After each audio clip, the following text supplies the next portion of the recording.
Hello. Welcome to the IT Pioneers first webinar. Oh, yes, good. Hi. So the IT Pioneers is a worldwide consortium of IT practitioners sharing expertise and best practices to enhance IT awareness and promote innovation, especially in developing countries. So the following video is about the IT Pioneers team.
So this short video was a brief presentation of the members of the IT Pioneers.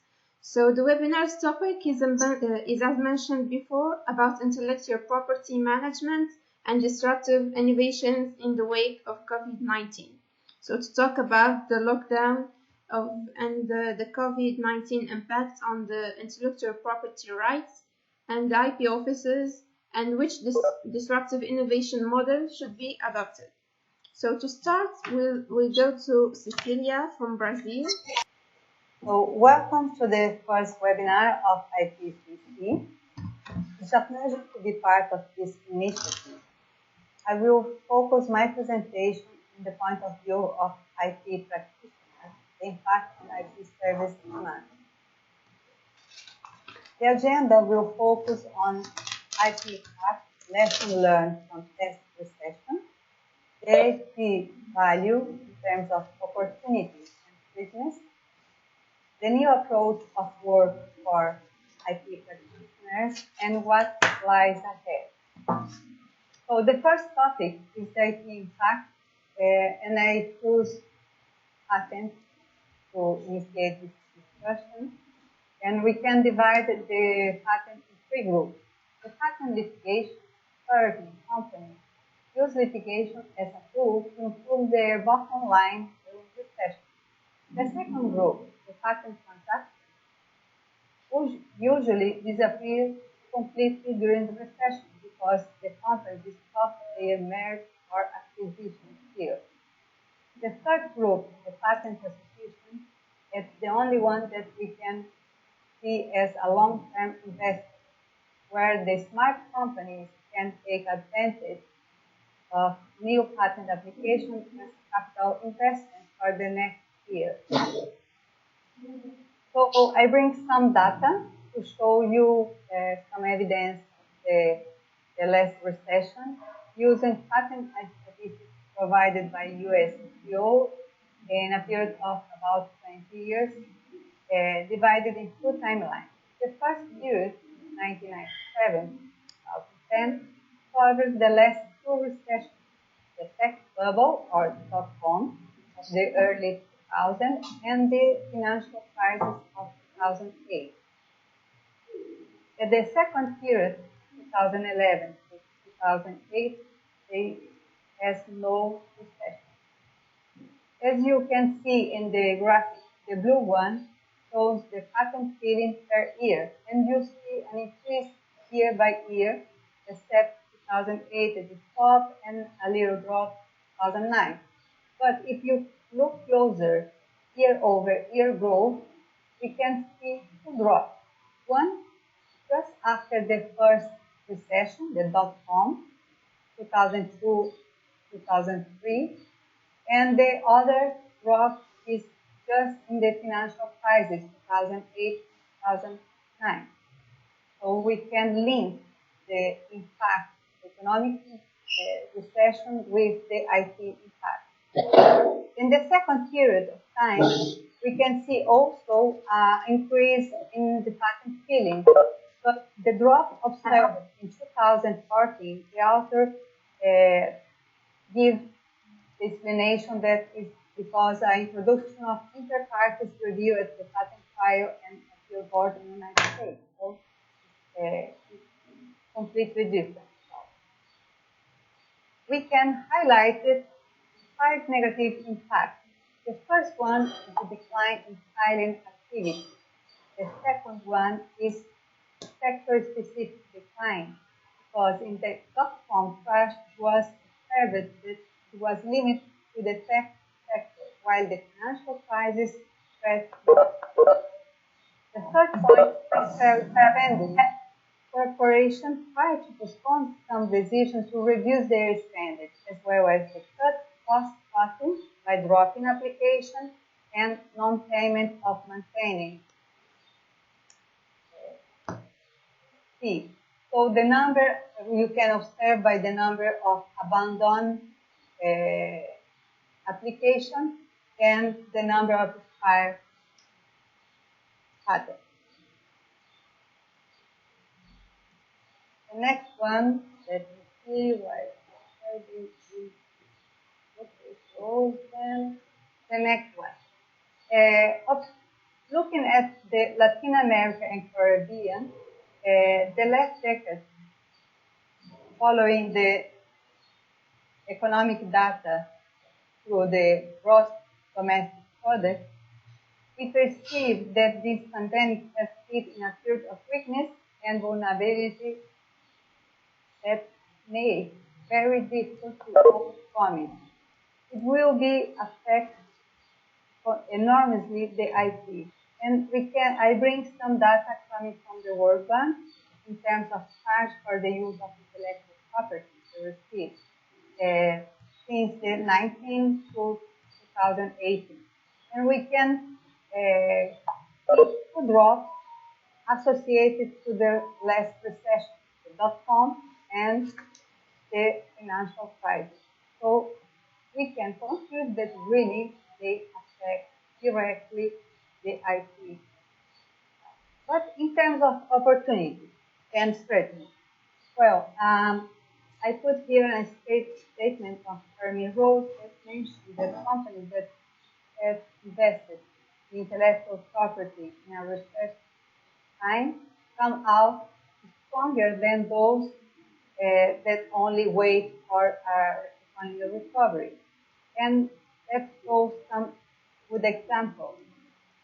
For example, the innovation that rose just after the recession in the 20th century, like television, like personal computers, the internet, green energy. So, and also the evidence of the use of IP or patent information as intelligence competitive, like startups using this information to drive their research and development and put a really attractive product in the market. Other opportunity is the global collaboration to accelerate through COVID-19 health technology. The WIPO has put in a patent for COVID-19 index, but here in Brazil, the IP office launched an observatory of technology related to COVID-19. And in terms of region, Prosur decided to disclose all the patents in a public domain related to COVID, conduct COVID.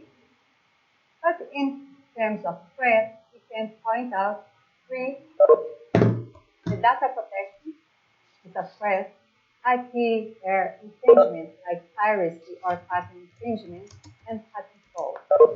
Here the example of Theranos, a company that took down 2 years ago, but sell their patents. A group of investors financed by Pakistan, who at the time opened a shell company called Labrador, who sued a company making COVID-19 tests. That's really something to think about. And changing the subject, not only patents and IP, but trademarks. How creative are the people that are applying COVID names as a trademark in different areas like beverage, food, distillery, service, and if you can see as a threat or an opportunity. It's a question.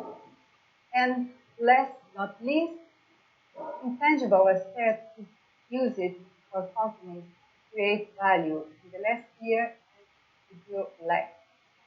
That is real. In terms of IT practitioners, what we must consider? We must consider essential deadlines limits on different IT offices. We must deal with substantial federal deadlines from the Supreme Federal, so they will impact directly the patent litigation and also all kinds of IT activities, our remote activities past, but also we have the opportunity to collaborate between different IT practitioners with law, of course, as efficient IT portfolio management to deal with the companies and corporations that are declining on IT service. What lies ahead? Well, we are under pressure. We are hit the same weight of all sectors. We have a large decline in filing activity, but we must focus more in quality than quantity and use SWOT analysis to help the companies to decide what to cut or not, and also to improve our efficiency. So my final remarks are our work is just beginning. We must be resilient to adapt to this new normal. We must be use the IP awareness, focusing on strategic management. We must strengthen networks between different stakeholders worldwide, because innovation is globalized, and we must deal with new pandemics in this next year. Thanks a lot for your attention. Thank you, Cecilia. Now we are going to move to Mirab, who will talk about COVID-19's impact on IP officers and his personal experience. Thank you very much, Justin. Thank you very much, Cecilia. Great honor to be here with you. And after Cecilia has given a wonderful overview globally, how pandemic had an impact on IP offices globally, now I'd like to use my 10 minutes to give you a very personal, practical experience, share my experience, how our office, which is the IP office of Georgia, how we tackled this problem. And it's been about 7 weeks already in this situation, so I'm going to tell you about my personal experience in the times of COVID. So my presentation will be on the impact of IP offices from the national office perspective. I'm going to tell you about how the quality of work is affected by working from home. Also about the tools which are available and have been available, but at the time of COVID have become very crucial. Also about the parts of and types of delay and disturbances, and also available remedies for the applicants in the time of pandemics. And the last issue will be how the topics, how the field of technology have changed in the recent weeks. So let me start with the phrases of Albert Einstein. So creativity is born when there is a need, when there is a necessity, when there is a problem, when there is a pandemic. And also there is a general proverb saying that necessity is the mother of all invention. And you will see in the end of the presentation that these phrases correspond to reality. Um, what is teleworking? So some 7 weeks ago, we were told we have to stay home and work from home. And in the beginning, it was kind of shock. But as it turned out, it has both positive and negative. Start with positive. So we have computers, luckily, also at home. And one of the positive things is you wake up in the morning, you have your breakfast, and you don't have to travel to work. So you are already, maybe you have to enter the next room in your house, you are already at work. So you save time, you save gasoline for commuting, and it's also flexible in terms of how you distribute your time during the day and also during the weekday, whether it's a working hour, working day, or a weekend. There's also negative side, of course. So maybe some have big houses, some have small, some have many members of the family, some have less. So you have to organize to be concentrated, not to be disturbed by the family members. And also the positive side of being flexible, it's also you have to be careful with that too, because sometimes this boundary is blurred between working hour and free time, and the bosses are tempted to approach you even on weekend, even the night. So you have to draw your own boundaries and say, okay, it's weekend now. I have computer, but it's Saturday or Sunday. Now I have to rest. Otherwise, it can get out of control. But so far, for example, we managed to do a video conference with the European Patent Office in the recent days. So everything went fine, and EPO also admitted that this type of work, video conference is also suitable for negotiating important issues like validation agreement with the EPO work. So what tools we had? In 2017, we have a complete electronic filing and processing system at the office, which was financed by request agency US AID, and actually what we had to adjust was just minimal. In fact, some people were still using paper, and it was allowed. But as we saw, the people, as the post office stopped working, the people had no choice than to turn on their computers and try this e-filing system, which they were reluctant before for various reasons. But now they have to face the fact that they have to get rid of the paper and try at last the electronic filing. And actually, we were lucky that we had already the electronic filing system. And also, we were lucky that we had the following statistics. So as you see, when the COVID struck, it was March 2020. So the share of electronic patent applications was at about 90% of it. So it was only 10% of applicants had to adjust to the new situation, and they did. And the extrapolation of this diagram is that currently all applications coming to our office is currently in the electronic form, because of the fact that the post office just stopped work. The movement of the citizens is very limited, so they are forced to file applications electronically. So what kind of delays we had?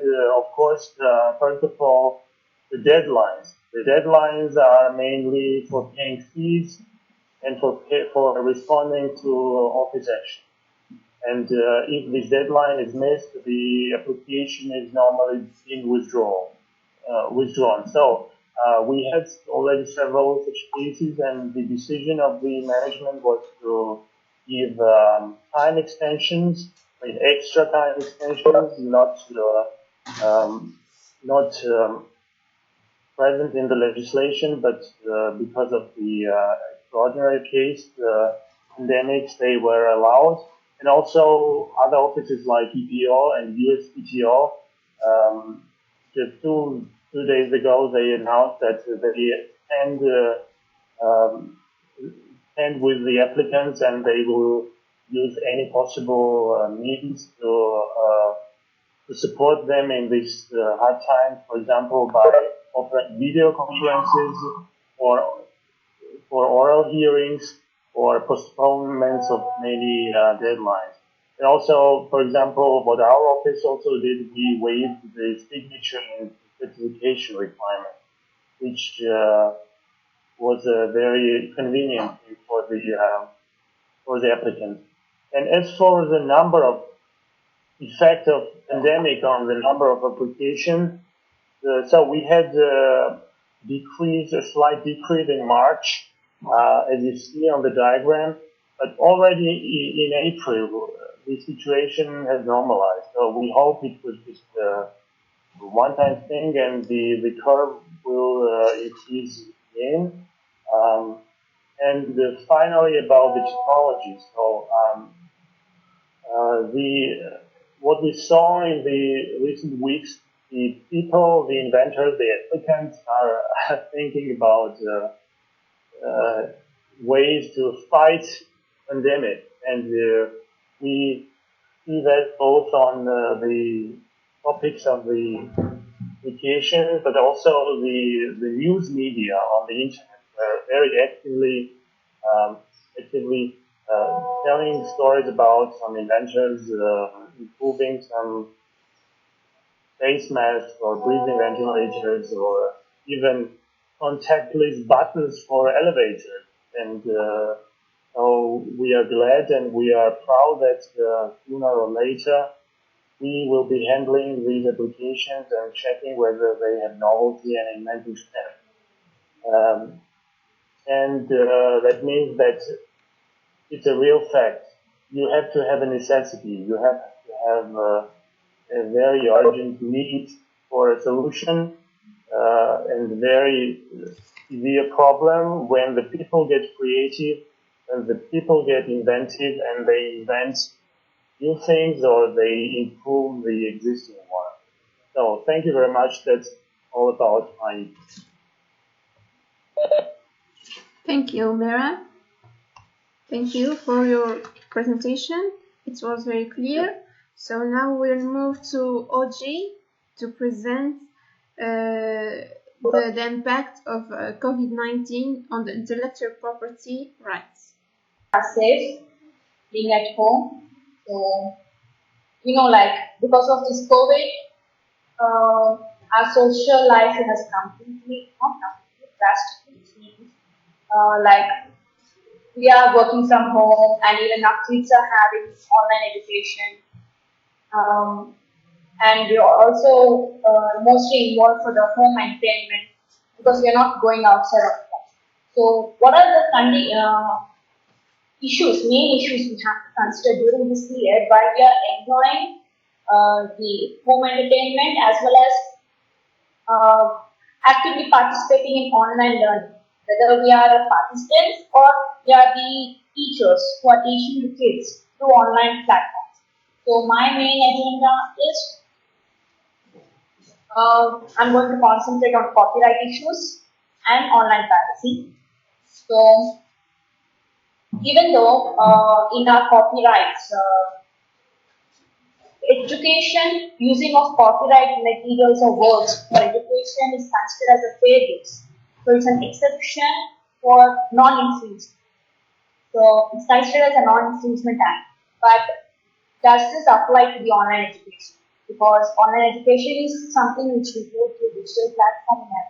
So that's the one major issue. And the second thing, it's a common practice for the teachers to share some copyright works like reading some verses from textbooks or presenting some pictures kind of in the classroom presentation.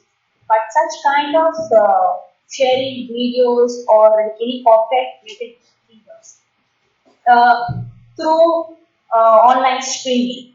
Does that cover a fair use? And another third one is uploading of the physical books into digital libraries. We know already digital libraries fall under an exception for fair use in some jurisdictions under some limited conditions. But how can we manage, like how can we check ourselves that we are not violating any of the copyright issues or monopoly rights of the copyright owners?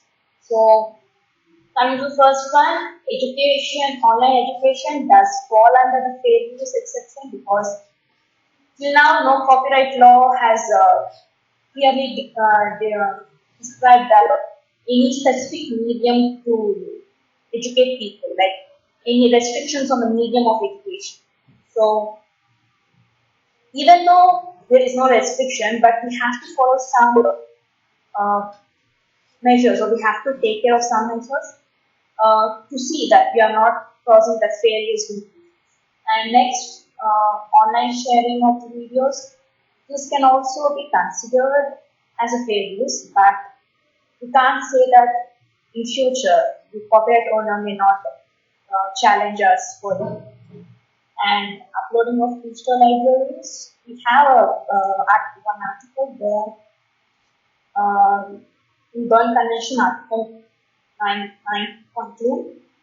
So it usually states that it can permit the reproduction of such works in certain conditions unless it does not conflict with the normal exploitation of the work or it does not unnecessarily jeopardize the legitimate interests of law.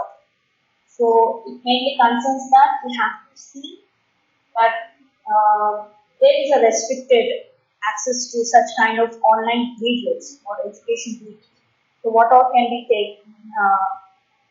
What are the steps which the teachers or like us, the presenters who are doing such kind of webinars, we can take? So such as that not recording. Most of the applications which we are using right now, recording option is only tasked by the teacher. And the third thing is the copyright materials are shared with people. To make sure, we have to make sure that there is a limit to the access of such videos. We are uploading some video. We have to make sure that only certain participants can access that, and also we have to disable some options like download and further sharing of the videos in other social networking tools. And next, another one is we also have to make sure that such kind of online videos which are uploaded into that we have secure networks or our university websites or college websites, they should be taken down after the period, after the limited period. Till now in US they have given a period of June 30th. So after June 30th, any online education that get uploaded should be taken. And next, we have another thing like some people are feel like YouTube is a bit comfortable zone for them to share their videos, but make sure that it is unlisted so that it does not fall under public domain. Only limited people have an access to that. And apart from that, the lecturers can also engage students, provide the comments and observations for the tutorials, video tutorials which were uploaded and which consist of copyright codes, so that this can prove the non-commercial activity if it arises in future. And next comes, there are some publishers and digital libraries. Because of this COVID action, they have provided access to new books and some specific publishers providing access to all the books. But this access is also time limited. They are providing this access every 2 to 5. So these are the measures, guys, which we have to take care while uploading online information. And next, the main criteria. Apart from copywriting skills, we have online piracy. So which is completely the opposite of copyright. So it's piracy is considered as the major infringement of copyright works. So we can see that because many online streaming sites like Netflix, Amazon, they are providing um, subscription plans, and you can also see that their subscription or the number of users are also increasing. But even though you can find there's still surge in piracy, online piracy. So I mean, what may be the reasons for that? So, the last, like, I had done a small research for 5 countries. So, the average increase in USA, UK, Italy, Spain, and South in only 1 week, in the span of 7 days, the average increase of online piracy is about 37.1. So, it must be considered a bit huge in a span of 7 days. So, apart from it, what is the effect of such online piracy? First thing is, the TV and film industry are affected. Even though we agree that right now because of lockdown situation they are not good, but it's the issue of the copyrighted works. And second thing, we can consider it's huge loss of money. And so even though there are many subscription plans, still people wants to see what they want. So all the streaming, there are many number of streaming sites, but there may be something which the user is not able to locate, such video or his favorite film or the show. Even though if he can locate, there must be a subscription plan for it.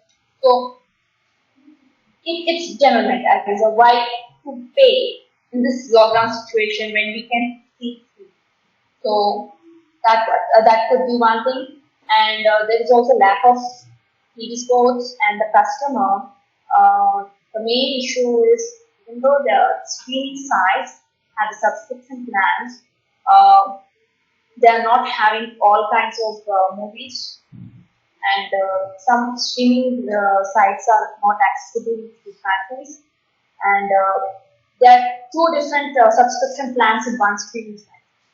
So if the customer wants to see like it's like Amazon Prime or Amazon, it's a Netflix original Netflix series that you have to go for premium and or it's kind of thing. And you can also see that when the free content is available on Amazon, a famous series The Office, you have to purchase it for around $85.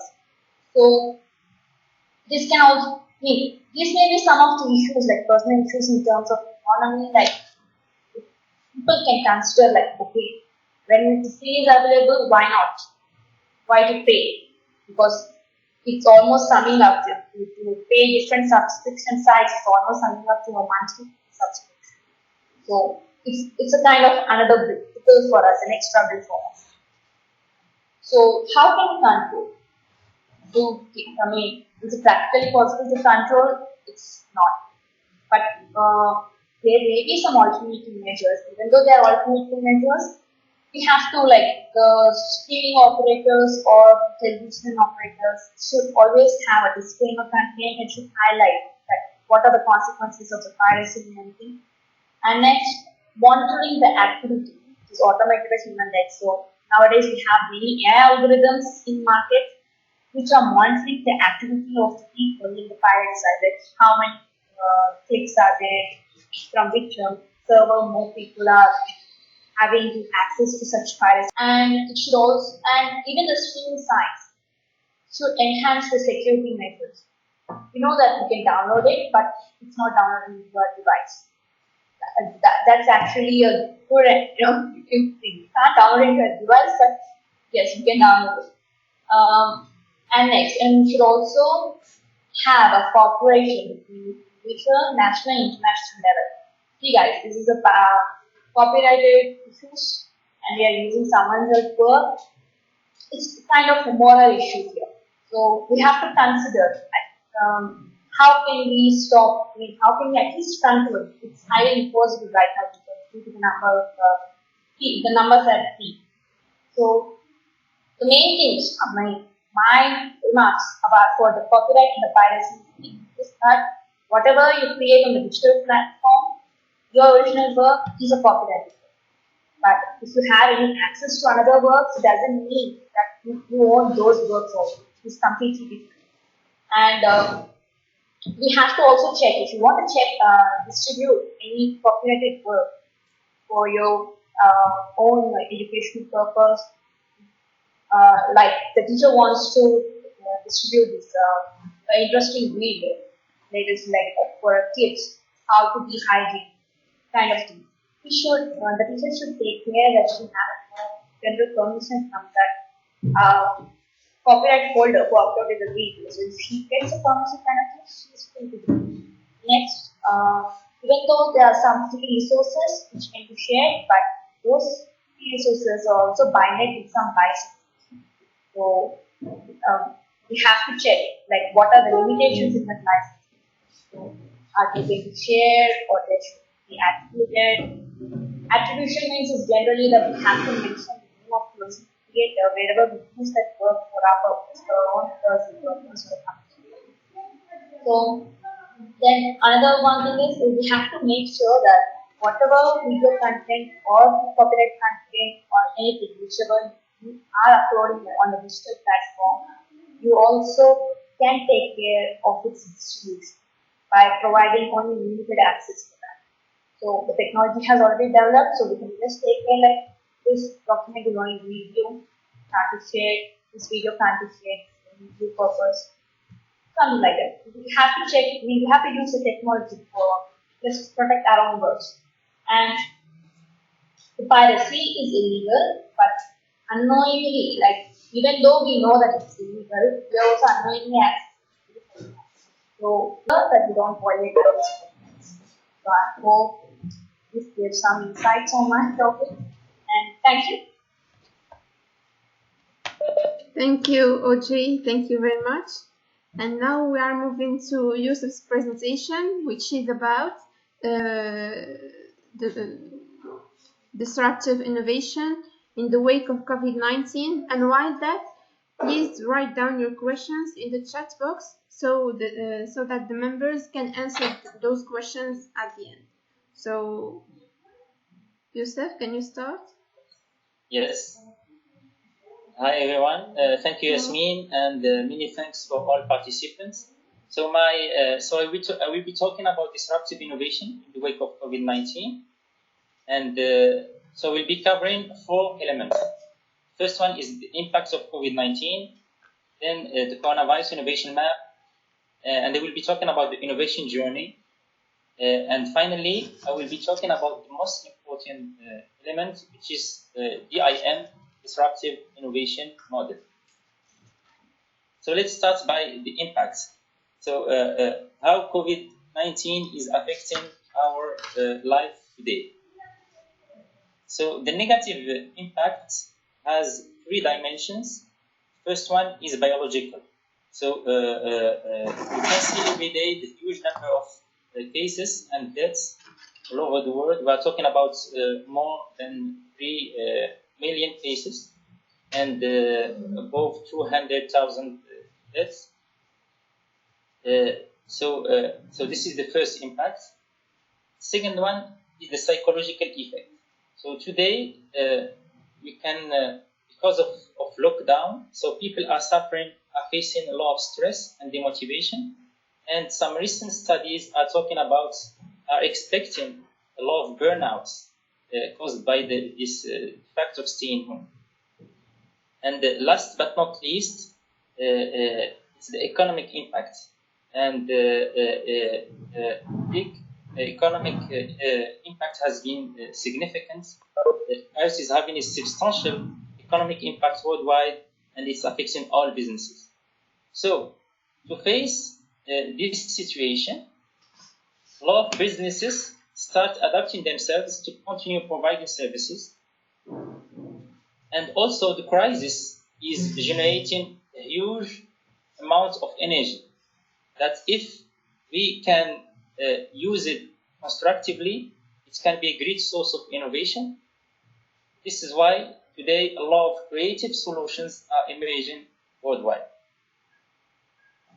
So now, because of this emergency, we start, COVID-19 is really boosting frugal health technologies, and not only healthcare.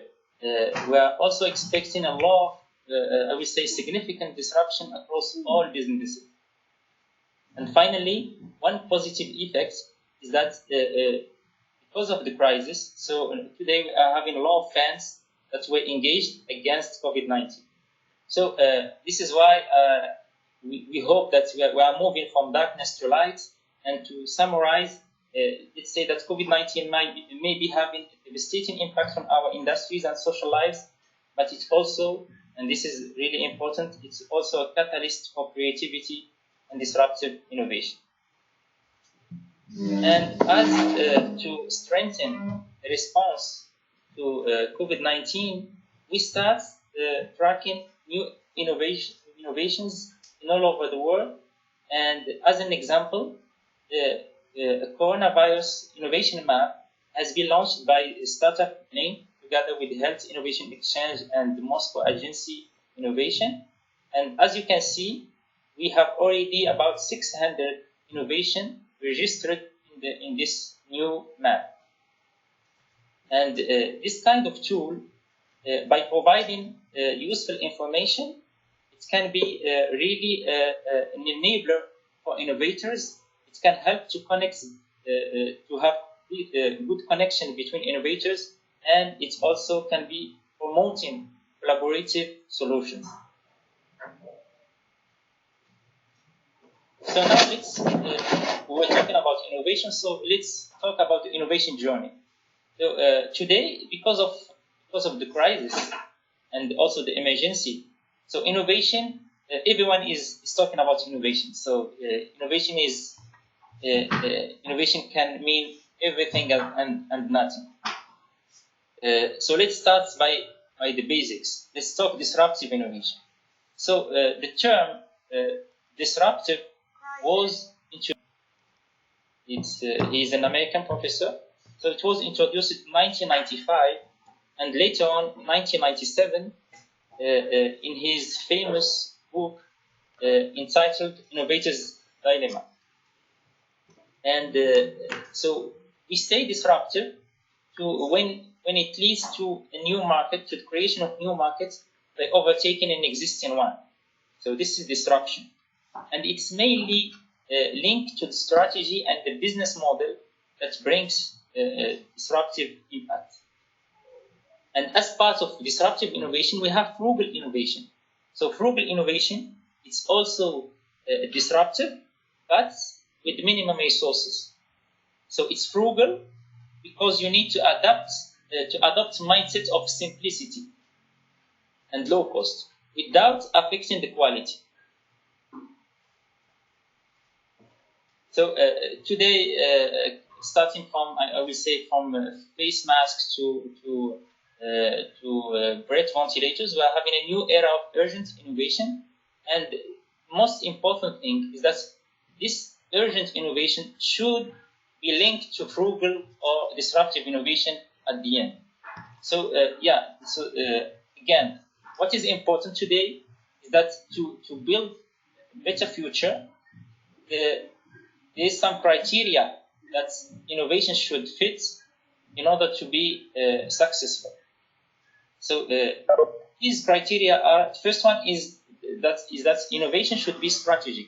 So we should have a vision for the long term. This is the first point. Second one, it should be focused on impact. And finally, we should enable innovators with the resources. So to summarize, to be effective and efficient, the innovation should be strategic, focused on impact and resources. So now let's move to the most important part, which is DIM, Disruptive Innovation Model. And here, it's interesting to, in our analysis, to distinguish between four main categories, starting by disruptive technologies. So disruptive innovation could be disruptive technology, could be based on disruptive technology or disruptive products or process or business model. And sometimes an innovation can be disruptive by mixing several elements. For example, you can bring a new technology and also bring a disruptive business model with it. Okay? So let's see category by category. So the first one, let's talk about technology. So what we call disruptive technologies are technologies that significantly alters the way that consumers, industries, or businesses operate. Here, for example, we can start by VoIP. Today, we have seen that communication is really key, and poor communication can conduct some misinformation or panic. And so today we are having a new VoIP solutions, especially for business continuity. So a lot of organizations are offered today different solutions that help to keep business continuity, and especially for healthcare. And one of the participants was asking about e-health. So yeah, today we are using a lot of VoIP solutions. For example, we are having AI-enabled chat room between doctors, so that they can talk in real time and share expertise. And also we start talking about having some remote consultation with patients. Also, we are talking about frugal health innovation, and you can see the number of frugal invention that took place in the last weeks. And something really important is IoT, Internet of Things. So we can, regarding IoT, so it's part of, it's providing a lot of tools today, especially for controlling the coronavirus spread. So today we are developing a lot of tools that control the coronavirus spread all over the world. And also we can use IoT for the assistance of disease tracking and also for patient care. So today we are having a lot of digital tools based on big data that helps doctors and also patients to get support for their disease. Regarding industry, today, because of coronavirus, we are having what we call industrial automation. Unfortunately, we have already started. Companies have already started equipped themselves with I would say, to provide remote assistance and also some predictive maintenance in order to avoid blocking production and breakdowns. So, I would say finally, we are expecting today, because of this crisis, that COVID-19 will speed up the use of robots replacing human work. So this is about technology, or about products. So what we call disruptive products, it's essentially products that perform better and generally at a lower cost than existing offering. I have here some examples. For example, the very static mask with antiviral coating that normally it neutralizes all the 96% of the virus, and it will prevent from contamination. Also, we are having face shields. Big attention was given to low-cost breath ventilators. And today, especially in USA, we are doing a big and huge effort in order to work on home testing kits. And also, we are having a lot of hands-free door openers. So all these are part of disruptive products that was developed during this crisis. Now, let's talk about the processes. So what we call disruptive process is when you implement a new and significantly improved production or delivery method. So here we'll be talking about 3 areas. So first one is shopping. So today with the crisis, a lot of shopping supply, the total supply chain of e-shopping is threatened, and big firms like Alibaba, eBay, and Amazon are substantially affected. Also, in terms of education, we are having today big number of online courses, free and open courses like Coursera, Udemy, Skillshare, and Masterclass, and also easily accessible tutorial by Wikipedia. Last point is employment. So today, because of staying home, so a lot of people are losing their jobs. So we start thinking about working from home, and there's a lot of possibilities via different platforms like LinkedIn, Monster, JobStreet, JobDB, Freelancer.com, Upwork.com, or Elance.com. So finally, let's talk about business models. So what we call disruptive business models are new ways in which an organization creates, delivers, and captures value. So today,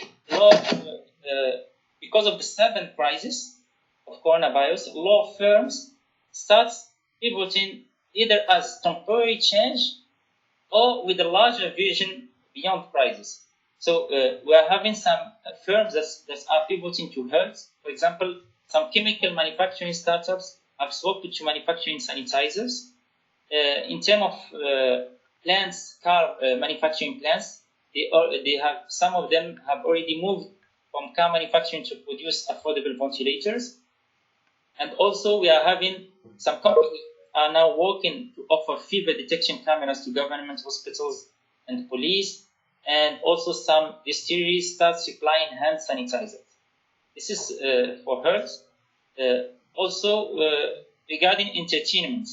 So today, with the lockdown, for example, a company has pivoted to a marketplace for recorded musical message starting at £15. And also, one in East London has launched pay-to-attend online workshop and cultural program to support their artists. So they are start working in digital, and also, finally, in terms of logistics, as an example, some applications that help freelancers to find work are now targeting a new category, who are the people who are working in the event sector, which has been badly hit by the crisis. And a lot of delivery networks are now pivoted to delivering pharma, biosamples, and test kits for lab, pharmacies, and medical companies using the delivery work. So this is in terms of, so here we have covered 4 categories, so technologies, products, processes, and business models. So to summarize, what are the main outcomes of this presentation? So the first one is that this global pandemic will shape business for decades to come. So we should be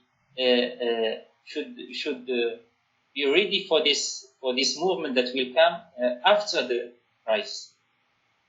Also, it will be really,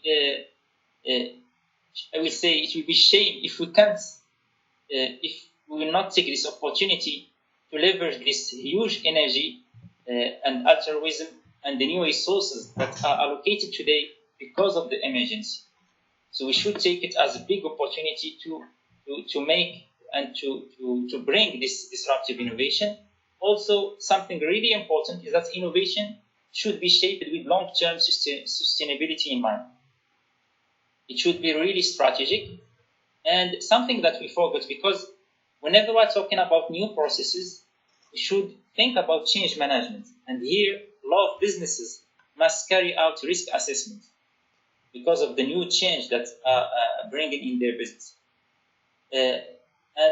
Something really important for developing countries, we should take this opportunity, which is frugal innovations, because it has enormous potential to reduce the gap.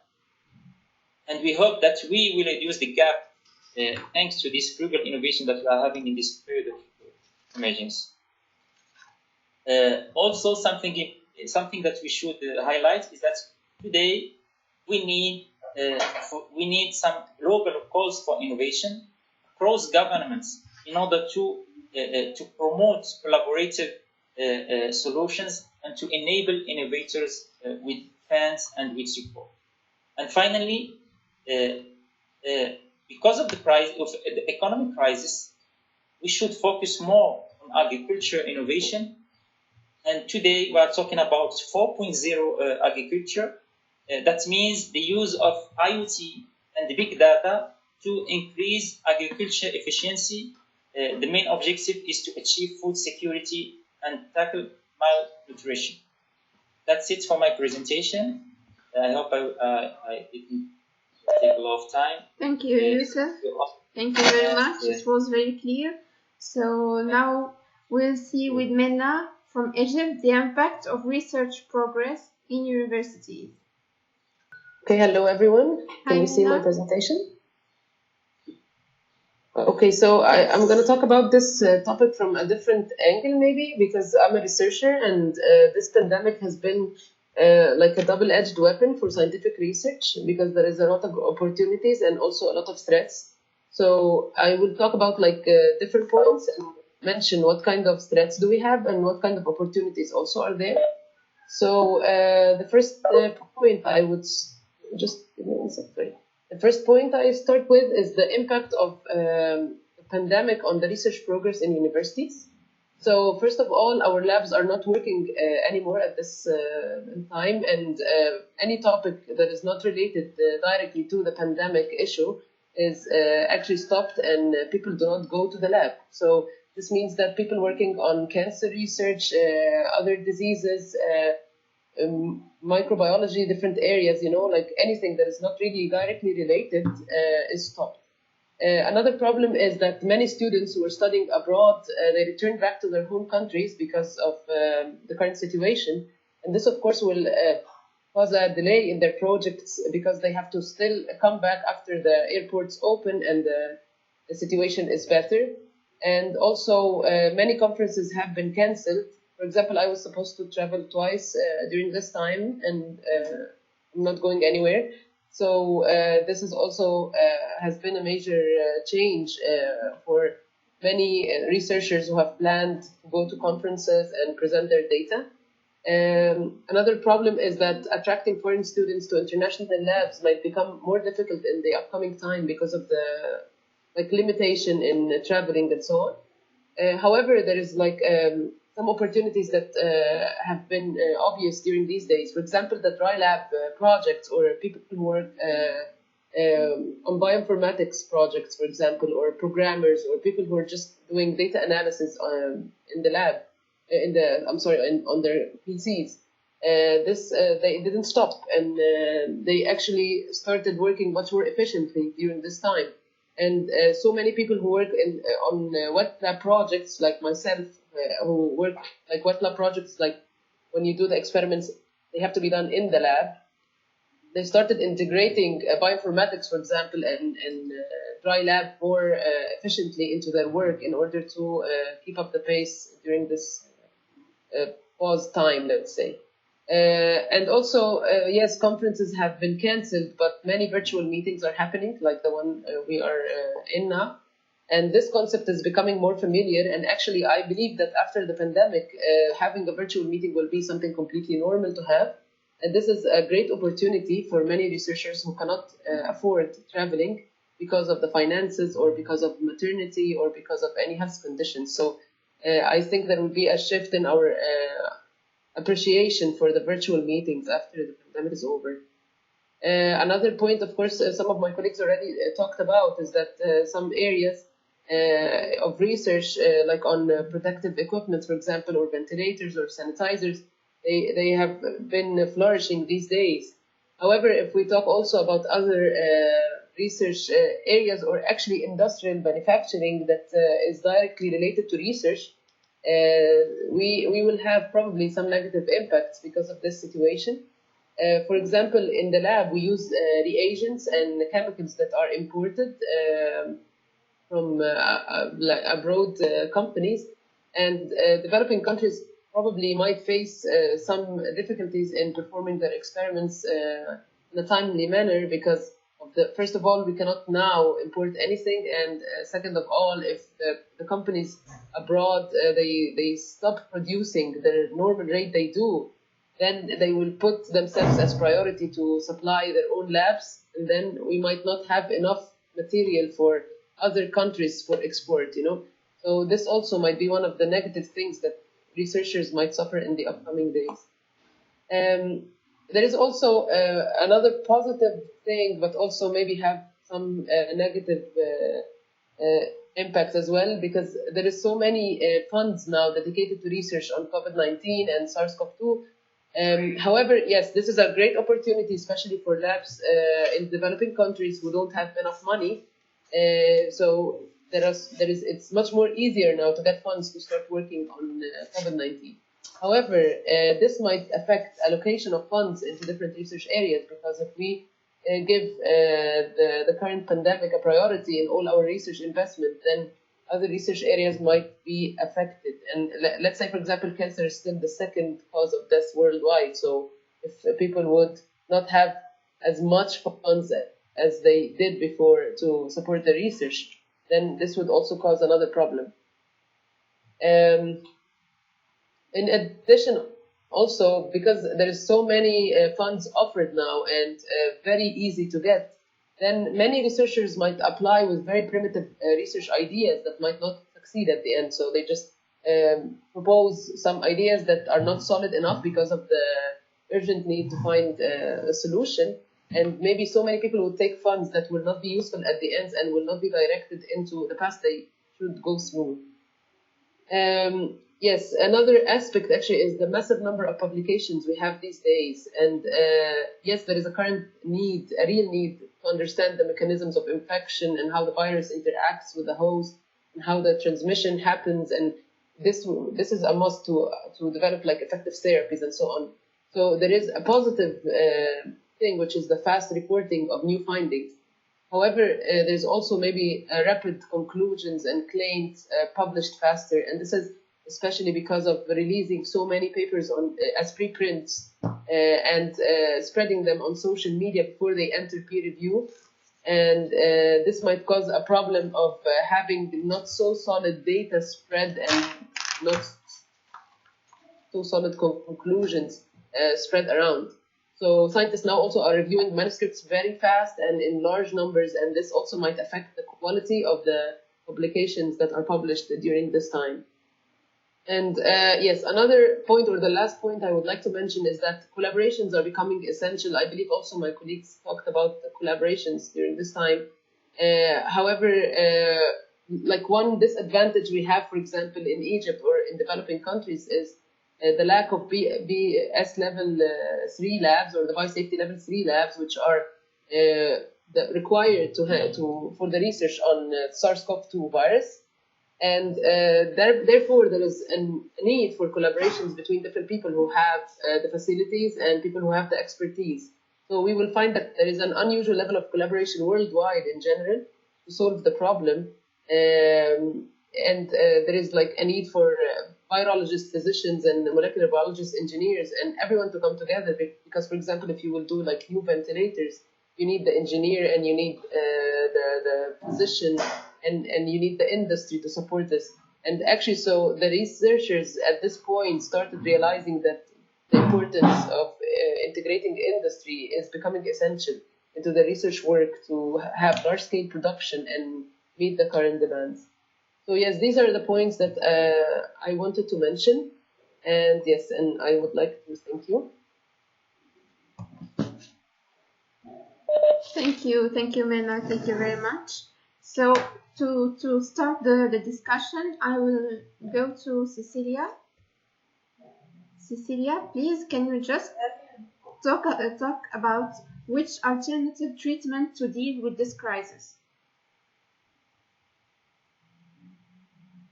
Yes, can you hear me? Yeah, sure. Okay. In terms of alternative, they are not alternative treatment. It's more like Youssef at present making this presentation is an alternative approach. We must have we must work IT intensively to have artificial intelligence in all kind of work that we do. Like Anna has mentioned, the only trial lab report, we have a lot of information we need to analyze, so we need intelligence to do it. We need more governance. In this pandemic, what can see is a conflict of interest, and some guys say, well, no, stay at home, lock down completely, and the others say, no, you can go out and to do some exercise, a vertical isolation. But we need more governance. We need an agreement, more collaboration, and obviously a new economic model to deal with this kind of thing. So I don't have an answer there, but maybe that is will okay. I open for my colleague to speak. The second question is for Murad. Can you just explain how can people manage working from home, and can you just present or suggest a schedule? Okay, thank you, Yasmin, for the question. As I pointed out earlier, my recipe is very simple. So you have to pretend that nothing has changed, and you have to follow the schedule you used to have before the lockdown. So that means that your work starts at 9 o'clock, if it was the case before, and it ends at 6 p.m. And if you used to have Saturdays and Sundays as weekday, as the resting time, so you have to use them. So just if you are allowed, just go out, do something else, but or at least try to turn off your computer. Otherwise, you might get mad, you might get crazy. It's very important to have this balance. And if you follow this simple rule, just make it attached to the schedule which you used to have before the lockdown is the easiest solution. Yeah, thank you, Murad. So for Oji, how can we prove fair use of copyrights and litigations? For fair use, we have 4 different components to consider. First thing, you have to consider for what purpose we are using copyrights. Okay. Commercial or non-commercial. Second, commercial things comes under art and marketing purpose, or in some business more this kind. Non-commercial comes to education, research, or for a private sector. Second factor to be considered is what kind of works we are using. Are they published or unpublished? Published works, okay. They comes under copyright works, so fair use exceptions are applied for those works. But if someone starts distributing some unpublished works, it's really difficult to do fair use in that scenario.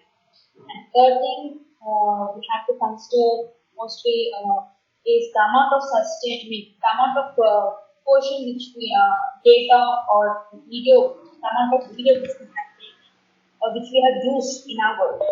So it depends. Like it's like a mathematical calculation of how much amount we have used, and we want to modify it completely or partially or as it is. We are just distributing it as it is. And the final thing we have to use, are we affecting the market because of such distribution of the original market? Are we distributing any commercial rights for copyright? So let me give a small example for this online education. If the teacher posts some video bit around 20 seconds of video from a movie, which is related to one topic of the discussion. So to avoid any conflicts further, these 3 countries, So first factor is non-commercial for education purpose. Second, it's a published book. We should always publish. And third thing is how much amount which she use.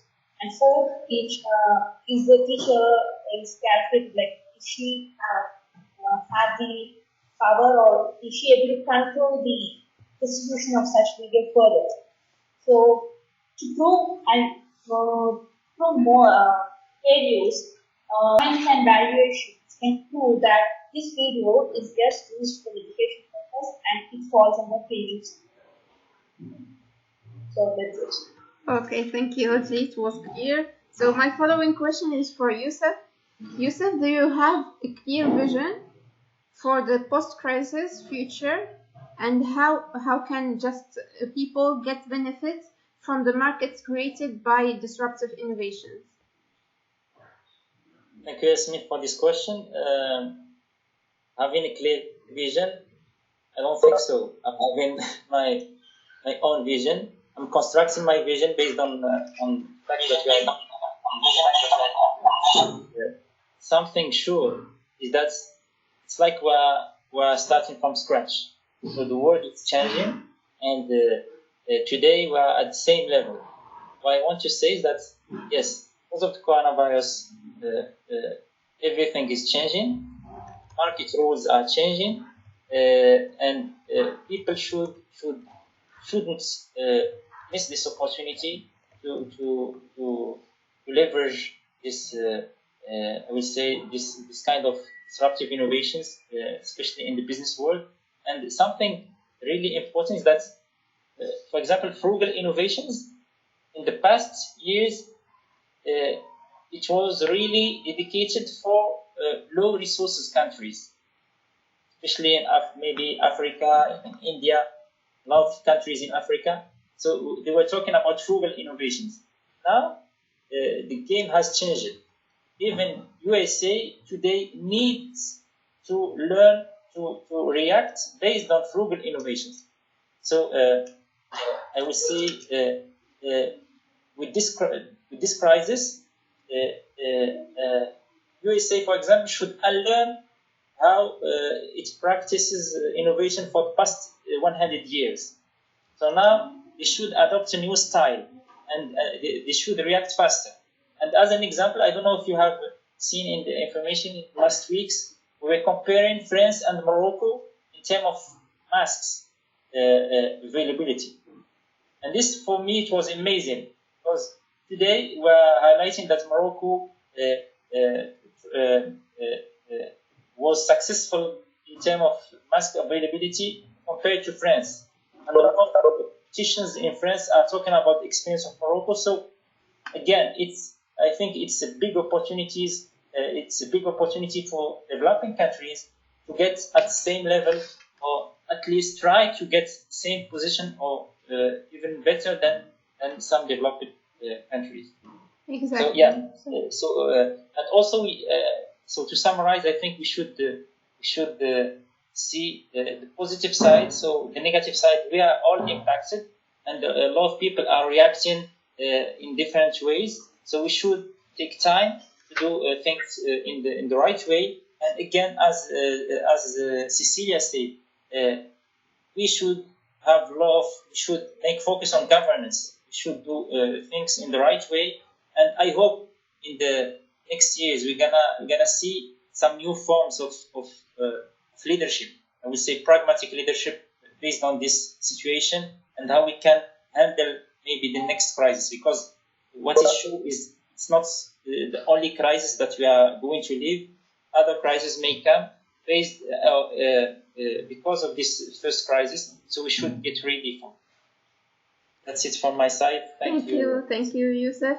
So that's only God willing. So my next question is for Mena. What are the factors to be considered before having a collaborative research in present scenario? Okay, so actually, if I if I would list the points based on their importance, the first thing would be the expertise of the collaborators. So every person in the collaboration should bring in certain expertise that the other will not be able to offer. So first of all, I have to check this. The person or the collaborator has to have track record in the thing that he or she will do in the project. And also if they would have facilities that they can offer, something that I don't have. For example, like I mentioned, the biosafety level 3 labs, for example, are very, very few in Africa. Maybe we have, I think, 1 or 2 maximum in Egypt. So if you would collaborate with someone, he has to offer something that you really don't have. You might have a very good idea that either knows the virus, for example, and you would like to work on this as a research project, but you don't have the place where you can host the virus. So this will complement expertise. And at the end, of course, I have to see if it's applicable, the whole project. So I would only go into a collaboration if it's applicable, and if we both have the funds and the means to do it. Otherwise, I cannot promise something that will end up in failure, you know. Yes, so these are the main points. Thank you, Mena. So there is a suggestion from Dicabo. She said, this is a comment in relation to Yusuf's presentation. Currently, we see a focus from our government has been on local small businesses. So the government has suddenly started to support local businesses, providing funding, buying from local wares. In the past, they purchased lots of things from outside the country. So Yusuf, this was the Dicabo's comment on your presentation. Yes, I agree with you, Dicabo. So today people are suffering from staying home, but also nations are living the lockdown. So basically all the countries today are focusing on their local resources. And it's normal, it's logical, because whenever there is a crisis, so countries will not continue exporting their resources outside. So today, all the focus is made on the local resources. This is something that normally we should do before. But now, because of the emergency, so each country is focusing on their local resources, and we will see for sure that government will focus more on local startups instead of relying on outsiders and outsider firms. Okay? So this is normal that in the next, I would say, in the next few months and few years, focus will be made more for local startups with local resources and building local economy so that we can can maintain this sustainable economy for the next year. That's it, yes. Okay, thank you, Yusuf. So to keep in touch, so now we are in the end of our webinar. So I want to thank all the members who have presented their presentations about IP innovation and in the wake for sure in the COVID-19. And now I'm going just to share with you our website so we can keep in touch. And you can find by then our this webinar will be registered in the website. So this is it. You can type only ippioneers.com or .org. It's the same thing. So this is our website. There are some videos about intellectual property, general ones, and also our team and the contacts. You can contact us from here, or otherwise you can only click on these links. You can find us on LinkedIn, Instagram, Facebook, Twitter, or on YouTube. So here you can find also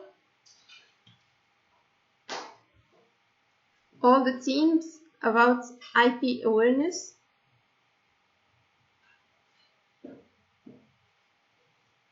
So we have designs, copyright, trademark, patents, geographical indication, and trade secrets. To see more, just click on the see more, and you are directly sent to the YouTube videos who are presenting in detail what is designs, copyright, trademarks. Thank you for your participation. We'll send you. Yasmin, if you let me just add one point. Yeah, sure. I would like to thank all participants. And again, this consortium is recent, and we are really happy to have all these members working together from different countries, from different cultures, and I think this is what make this consortium, what will make this consortium strong in the future. And also we aim to be, we are now IP practitioners and we want to be experts. So, and to get to this level, I'm asking people, participants, to really to send their comments. As we say, feedback is a gift. So if there is any feedback, if there is any comments, some corrected comments, for,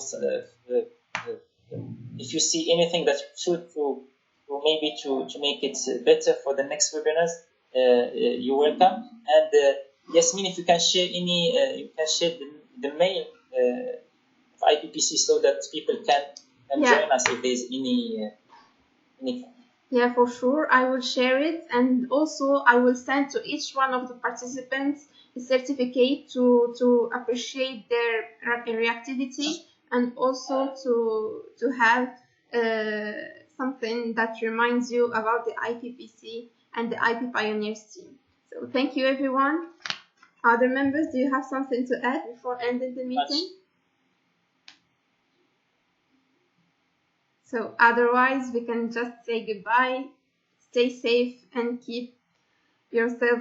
Cecilia is saying something? Yes, Cecilia, you can unmute your mic.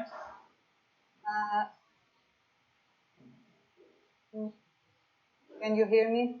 It's only my closing remark that really, in terms of local economy, circular economy, something like that, I think this will impact all our globalization. The economy will never be the same. We can outsourcing all the products and the supply chain. So we have a lot of work to do, and collaboration is very important. It's very welcome to invite another IP practitioners of our consortium. So we will be in touch, and the next webinar we are only have an idea. So if you have suggestions, please send us. We are. Thank you, Cecilia. Thank you, Youssef. Thanks, Mira. Thank you all speakers Mena, and participants. And Ojaswini. Bye bye. So thank you all. Bye. See you soon. Thank you. Bye.